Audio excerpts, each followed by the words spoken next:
In this tutorial we will be doing a crash course in creating and configuring abilities, with the main focus being on projectiles and spells.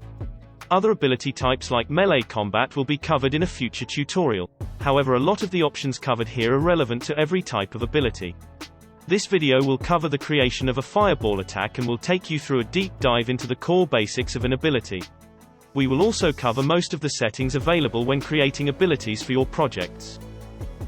To start, we are going to ensure that we have an action type character and enemy setup for ABC using the Global Portal Character Creator.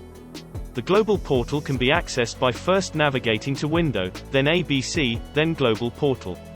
With the character created, we will then proceed to make a global ability by navigating to the Abilities tab and then clicking the Add New Global Ability button found in the top right corner. This will prompt you to save a scriptable object, which as a result creates the global element. This element will hold our new ability. In this example we have named the global element Fireball. Tutorial. Once created, you will notice a new blank item appear in the ability list. Clicking the Info button will bring up the global ability in the inspector.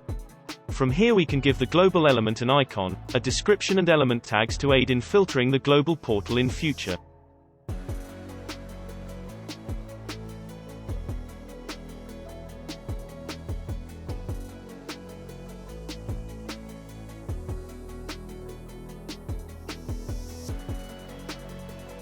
Once done, we will proceed to click the Modify Abilities, which will bring up a new window ready for you to create an ability. In the new editor window that has popped up, we will first add our new ability by clicking on the Add New Ability button found in the bottom left of the editor. This will add the ability to the list ready to be configured. The first screen shown is the General tab and generally allows you to list details about the ability, select a graphic, travel speed, ability type and any preparation time. For now we will enter the name, icon and description of the ability. The name and description entered here is what will show on any UI linked to this ability, which will be covered in a future tutorial.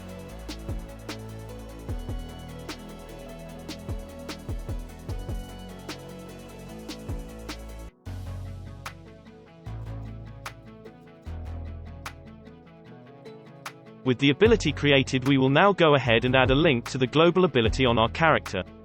This is done in the Global Portal by clicking the Add Ability button.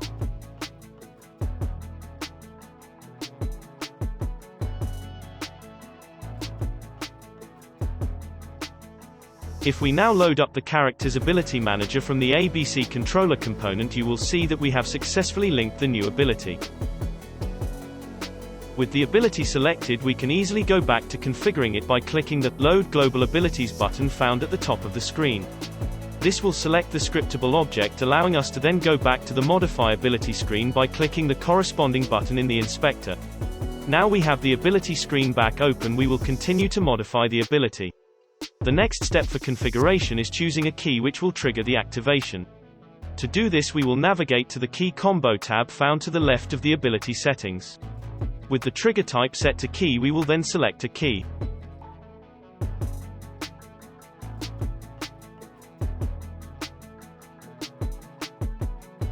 Let's see the progress so far by hitting play. As you can see, pressing the key selected will activate the ability in a straight line in the direction faced by the character.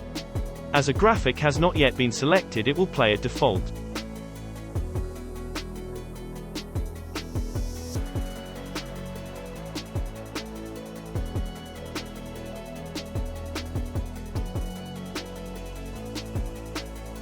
Let's continue to configure the ability further. Loading up the ability configure through the Global Portal, we will now set a new graphic in the General tab.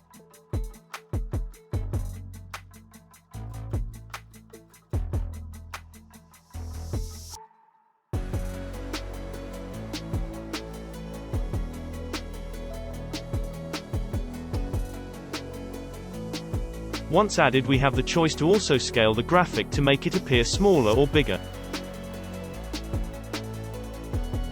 In this example, we will also modify the duration, which determines how long the ability will appear after activation, and slightly adjust the speed of its travel. The last configuration is giving it a mana cost and a cooldown.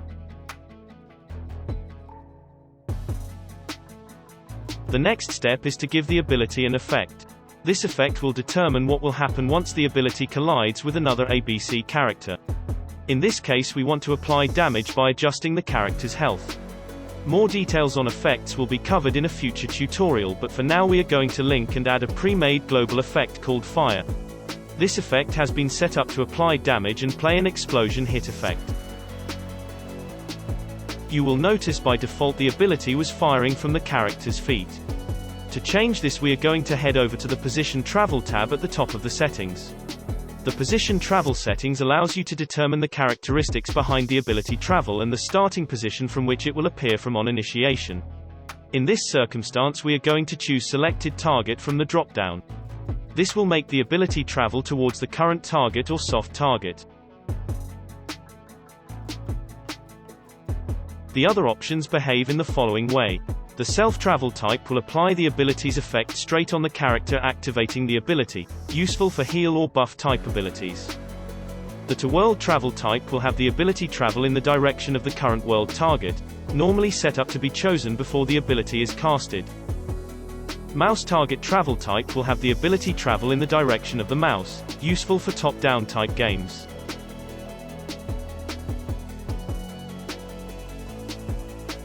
The crosshair travel type will make the ability travel towards the configured crosshair, useful for FPS or TPS type games.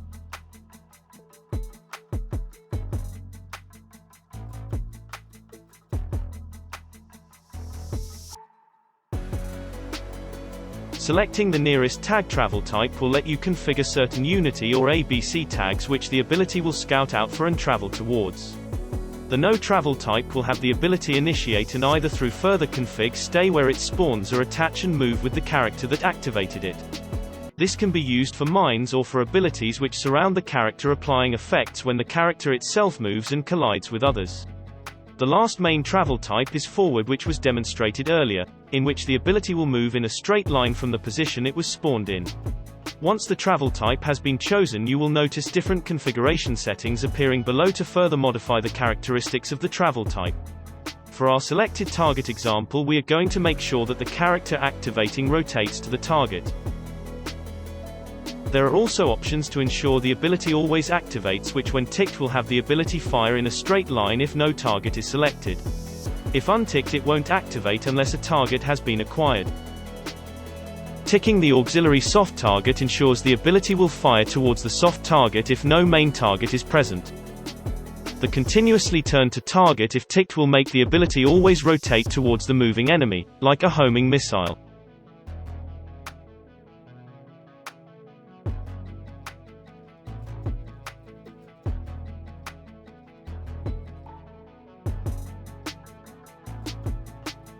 Otherwise, if unticked, it will start in the direction of the enemy and keep heading in that same direction, allowing other characters to dodge the attack. The target travel option, if unticked, will not have the ability travel at all. It will instead appear straight at the target location for spells needing instant effect. With the travel type configured, we will turn our attention to the starting position. This is where the ability will appear from or attach to. For example, the character's hands are a weapon point. You can select where the ability will appear from using the drop-down. For melee-type abilities, it is best through the use of the character creator to use on self-tag, as this will make the ability attach to a certain tag on your weapon or human skeleton.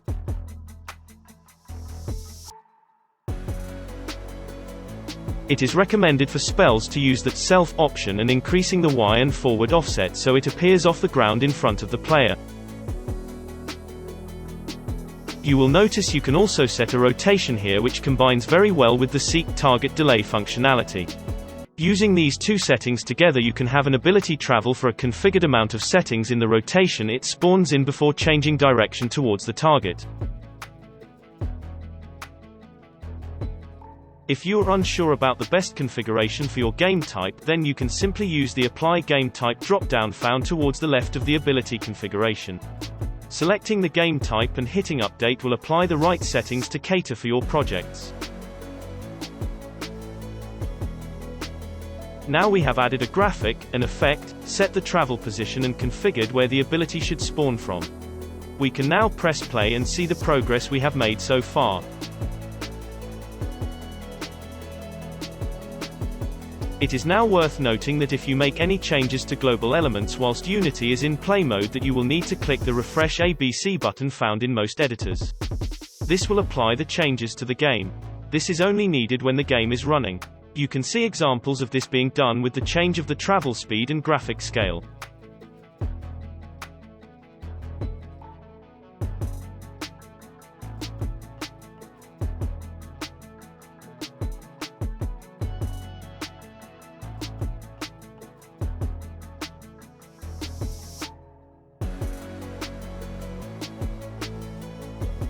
Next is to learn about configuration to traveling. These settings can be found under the Position Travel tab and then the Traveling tab to the left. In this section you can configure travel delays, travel durations which determines if the ability will stop after a certain time, and options to apply gravity and mass. There are also a few additional fun features like ability bouncing, which if enabled has the ability bounce to more than one target, and ability boomerang which has the ability go out and then come back to the character. For this tutorial we will first play with the travel delay and duration. You will see we have added 1.5 travel delay to the ability, which will make it not move until the delay has passed. Because the travel duration time has also been set to 1, you will see it stop, turning it into an ability just waiting for an enemy to walk into it.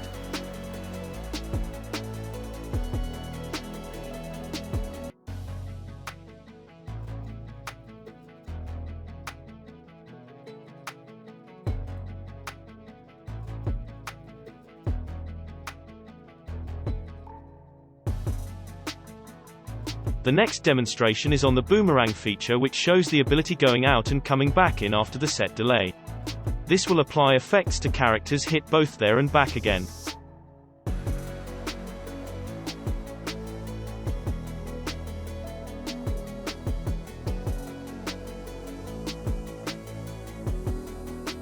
Having reset all those values, we will now explore the Collider Impact section of the ability config.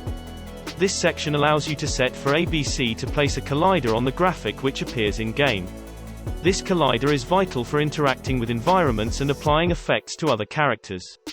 If you wanted to add your own collider, you can do so simply by unticking the Add Collider box and adding a collider yourself to the graphic prefab in the General section of the ability configuration.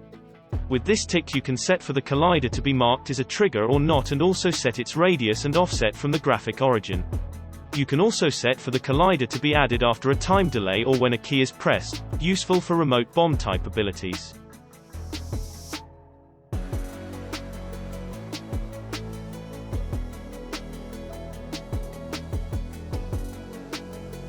You will now see by selecting the ability in-game the collider, which currently has a radius of 0.5. If this is increased, then the collider will be bigger, making it easier for abilities to hit targets.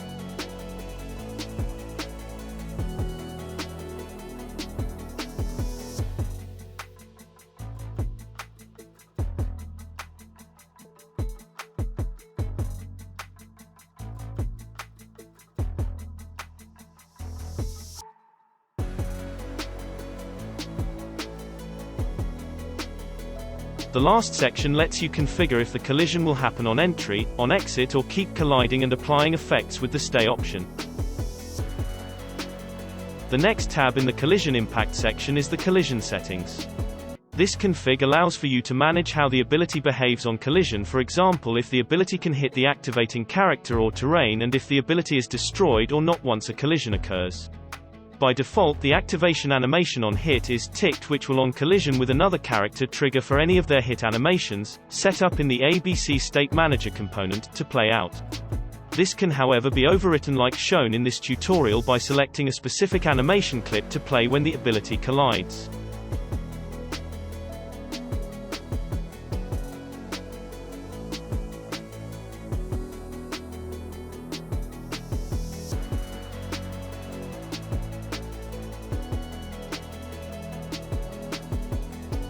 In this section you can also add Unity or ABC tags, which will tell the ability to either ignore or only collide with certain objects. By adding the enemy's tag into the ignore box, you can see the ability will go straight through.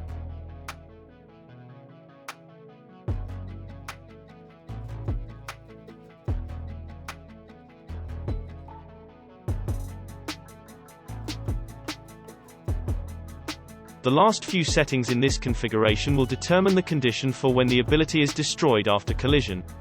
Setting the drop-down to destroy on all will have the ability disappear after its first collision. On the other hand, setting it to don't destroy will have the ability still collide and apply effects, however it will keep moving on.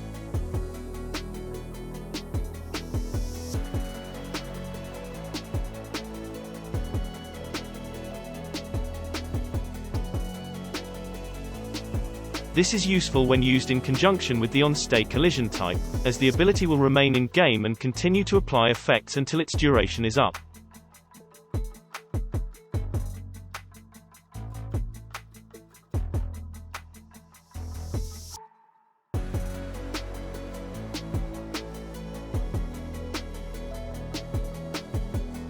You can also, like previously, add tags that the ability will not destroy on, no matter the type selected in the drop-down for specific circumstances.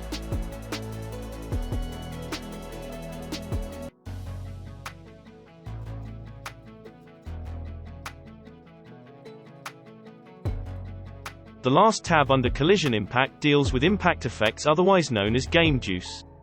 This section allows you to add camera shakes and time modifications to give abilities more of an impact. The first thing we will do in this section is turn on for the ability to splash its effects. When ticked, you are able to add in a splash radius. This will result in an ability on collision applying effects to any other character in the radius, simulating for example a big explosion that deals damage to enemies nearby.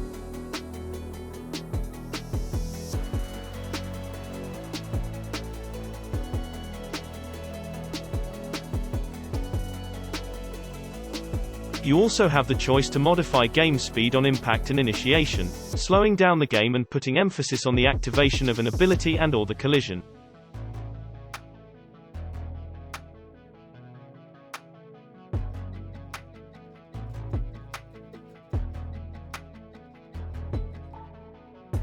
The last impact setting we will explore is the push entity on impact setting, which will move back the character hit by the defined amount.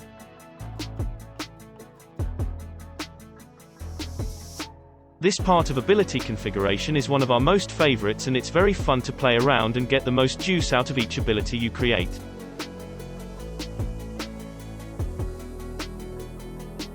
The last core part of our ability is to add animations. To do this, you will need to select the Aesthetic and Animation tab towards the top. This will display a number of different stages of an ability where animations and additional graphic effects can be added. For our ability, we will first focus on the initiating animations and graphics by selecting the Initiating tab to the left. To enable the animation, we first need to click the Use Initiating Aesthetics tick box, which will display additional configuration below. From here we can go ahead and enter an animation clip which will run when the ability is being initiated. ABC uses its own animation clip runner system, so there is no need to adjust the Unity animator.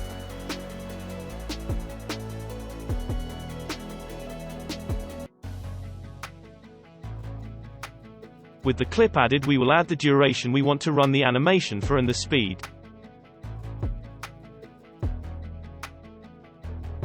The next step is to add a particle graphic which we want to show when the ability initiates. Alongside this, the duration of the graphic can be determined. Similar to the ability starting position, you have the option to select a graphic position for the initiation graphic. In this example, we are going to use the self-starting position, which will make the graphic show at the character's root position, so to aid with this we have set for the particle to appear up in the Y-axis from the root and slightly in front of the character. One of the most key settings of the initiation animation configuration is in the top right corner, labeled after Initiating Activate Ability, which is then followed by two options in a drop-down. After delay or at animation percentage. These settings let you determine at what point after the initiation animations runs the ability will spawn in-game, either after a delay or when the animation reaches a certain point. This lets you time exactly when the ability will appear after the character swings a sword or raises his hands to cast out a spell.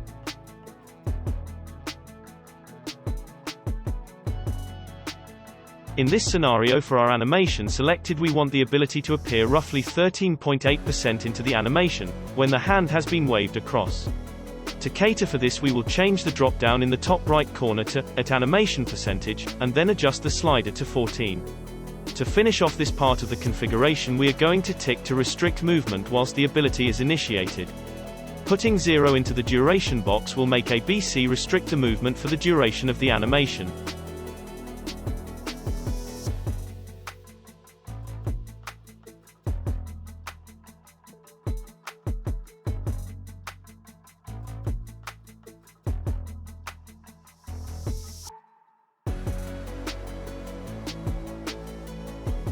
For the next part of the tutorial we will go into the ability end configuration, which can be accessed by clicking the next button down from initiating. This configuration will allow you to set for a graphical effect to play when the ability ends, which is either when the duration is up or the ability is destroyed from collision. This can be used to simulate explosions or bullet marks on characters and walls. The first setting to note in this configuration is the Activate on Environment Only tick box. If enabled, then the graphic configured in this section will only appear on non-ABC objects, which are objects without the ABC State Manager component. This is useful for having certain effect graphics only appear when the ability hits the environment, and not appear when hitting characters, as this is when typically the effect graphic will activate instead. There is two main options for setting the ability end graphic. The first is to tick to use the effect graphic. This option, if enabled, will on ability end have a BC Show 1 graphic which has been set up on an effect linked to the ability, prioritizing adjust health effects first.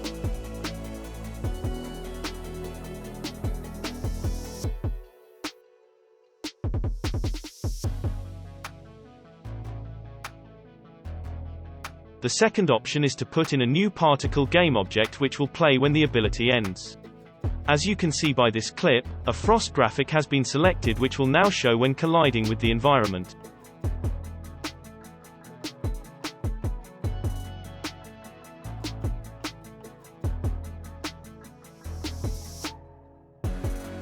Hitting the enemy will still show the fire graphic from the effect added to the ability earlier, as we still have Activate on Environment Only ticked. The last bit of functionality we will explore is the ability prepare time. This, when configured, will enable the preparation stage of an ability which occurs after activation. During the preparation stage, the ability will wait a defined amount of seconds before the ability initiates. During preparation UI, graphics and animations can be set to play. This can be used to simulate spell casting or charging for a big weapon attack. The prepare time can be set by going to the General tab and then the Settings tab, which will appear to the left. If the slider is set to 0, then a prepare stage will be skipped. The prepare time for the ability can be configured by either moving the slider or entering the seconds of preparation time. This will also show additional settings once set. In this example, we are going to tick to show the preparation time on GUI.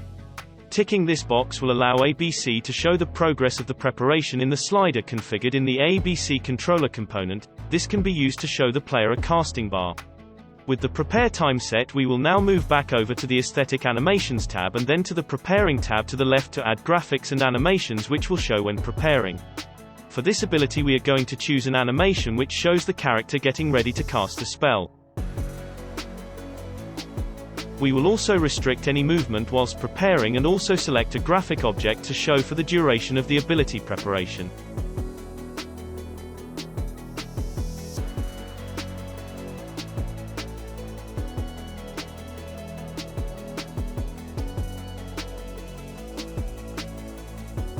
Back in play mode, we can now see the character preparing the ability with our newly set graphics and animations.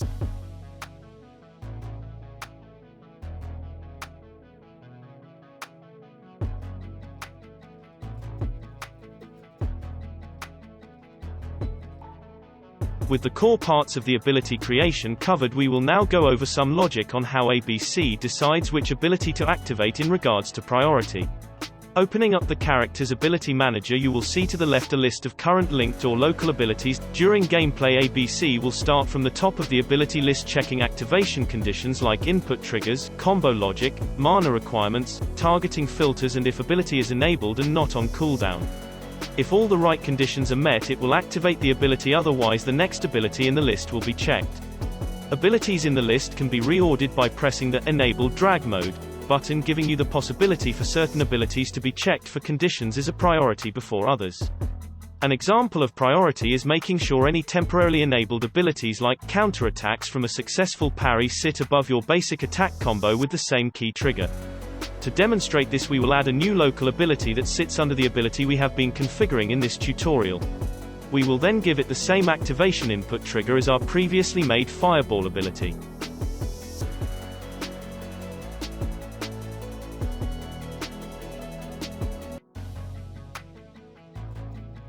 We will then set for the Fireball ability to have a 0 cooldown. You will see that since both abilities have the same triggers, but the Fireball ability above our newly created ability has no cooldown, that the newly created ability will never activate, as ABC logic determines that the Fireball is checked first and is always activated.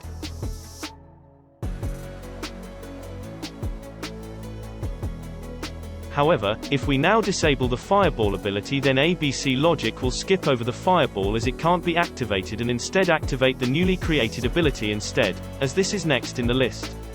For further demonstration, if we now re-enable the Fireball ability but give it a cooldown, then ABC will first activate the Fireball and then on next cast activate the newly created ability, skipping over the Fireball after the first activation as it's now on cooldown. This gives a lot of flexibility to how abilities are activated. In future tutorials we will further show ways to handle this list with combos and enabling higher priority abilities in the list after certain in-game events. We will also show how to link abilities to weapons, so only certain abilities are enabled when a weapon is actively equipped, skipping all other abilities in the list attached to other weapons. The last part of functionality we will explain in this tutorial is the tag conversions. In ABC there is functionality which can limit situations to certain tags, like for example colliding only with a configured tag. To make the process easier and to stop from having to make global abilities for different types of characters, we have added tag conversions, which makes it easier for global abilities to operate on all types of characters, like enemies and playable characters. Tag conversions can be set up locally on the character's ABC controller or state manager component, and with this in place it will convert any tags on abilities to another one, if used by that character. To demonstrate, you can see for the Fireball ability we have created, we will add for the ability to ignore anyone tagged as ally, and for it to only collide on characters tagged as target. Looking at our player character, you can see in the ABC controller component we have set up for ally tags to be converted to friendly and target tags to be converted to enemy.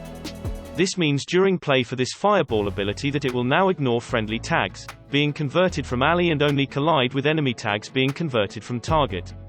Now selecting our enemy character, you can see that if we link the Fireball ability to them, the ability will instead ignore all enemy tags converted from ally and only collide with friendly tags converted from target.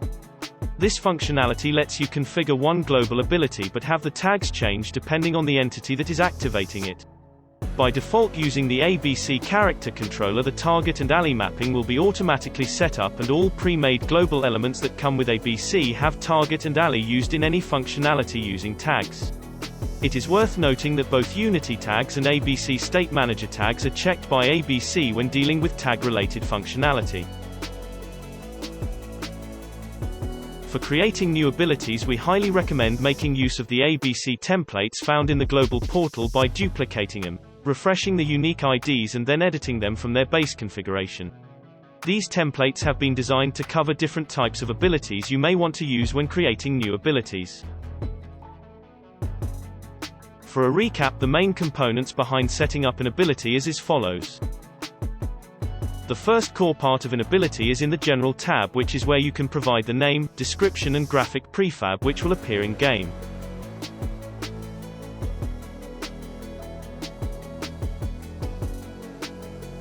The second core part is the key combo section, where you decide what input will trigger the activation of the ability.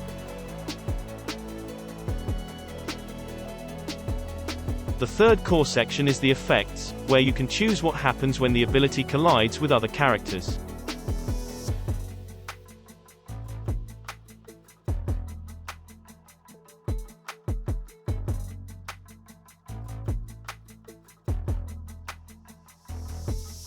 The fourth core section is in the Position Travel tab, which is where you define the travel type and where the ability will spawn from.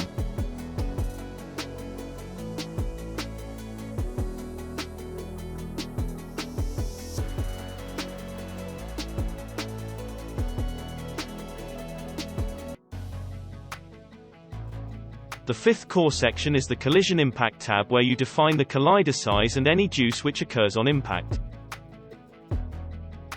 The last core section is the Aesthetic Animation section, where you can set animations and additional graphics to play at the different stages of an ability, for example when initiating.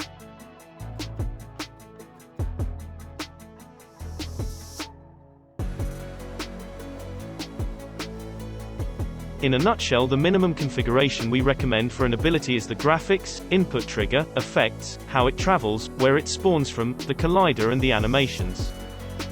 We hope you have enjoyed learning more regarding the main settings for an ability. This concludes our tutorial on the core mechanics behind creating abilities. In future tutorials we will be extending the information learnt here further to cover creating different types of abilities like melee attacks and more. Please don't forget to like and subscribe to be notified of future tutorials where we will go over other ABC functionality.